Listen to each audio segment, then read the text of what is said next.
వికారాబాద్ జిల్లా యాలాల మండలం కోకట్ కాగ్నా నది పరివాహక నుండి ఇసుక అక్రమ తవ్వకాలు అక్రమ రవాణా జోరుగా సాగుతోంది. అడ్డుకునే అధికారులు చూసి చూడనట్లు వ్యవహరిస్తుండటంతో ఇసుక అక్రమ రవాణా 3 ట్రాక్టర్లు 6 ట్రిప్పులు అనే చందంగా జోరుగా సాగుతుంది.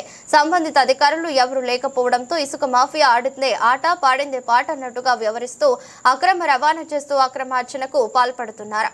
యాలాల మండలం కోకట్ కాగ్నా నది నుండి తవ్వకాలు జరిపి అక్రమ ఇసుక రవాణాను తాండూరు పట్టణంలోని పలు ప్రాంతాలకు ఇసుకను యథేచ్ఛగా తరలిస్తున్నా కూడా పట్టించుకునే నాదుడు ఎవరూ లేకపోవడంతో అక్రమార్కులు ఇసుకను తోడుస్తూ సొమ్ము చేసుకుంటున్నారు. ఇలా ఇష్టానుసారంగా వ్యవహరిస్తూ ఇసుక తవ్వకాలు జరపడంతో భూగర్భ జలాలు పడిపోవడంతో పాటు ప్రభుత్వ ఆదాయానికి భారీగా గండి పడుతోంది.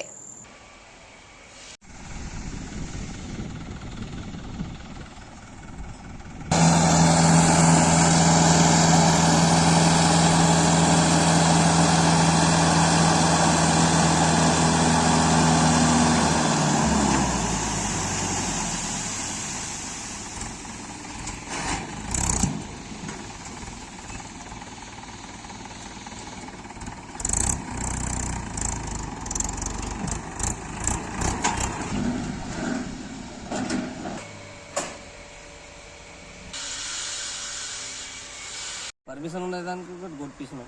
ఏడుంది పర్మిషన్? నా దగ్గర అది పాత పర్మిషన్ ఉంది, కొత్తది ఏడుంది? కొత్త తీస్తున్నాం. ఎప్పుడు తీస్తున్నారు? మేము బుధవారం తీసుకుంటాము. ఇప్పుడు తీసుకోపోయాం. మరి ఇప్పుడు ఎందుకు డంప్ ఎప్పించినావు? ఇప్పుడు అవ్వన్నా నీ దగ్గర బుధవారం తీసుకుంటావు, డంప్ ఇప్పుడు ఎందుకు ఎప్పించినావు? ఇప్పుడు చెప్పిస్తే కదా డంపింగ్ పోయి. అంటే డంపింగ్ చేపించేదానికి ఏం అవసరం లేదా నీకు పర్మిషన్లు? పర్మిషన్ అవసరం ఉండే సార్. మరి ఏడ ఉంది?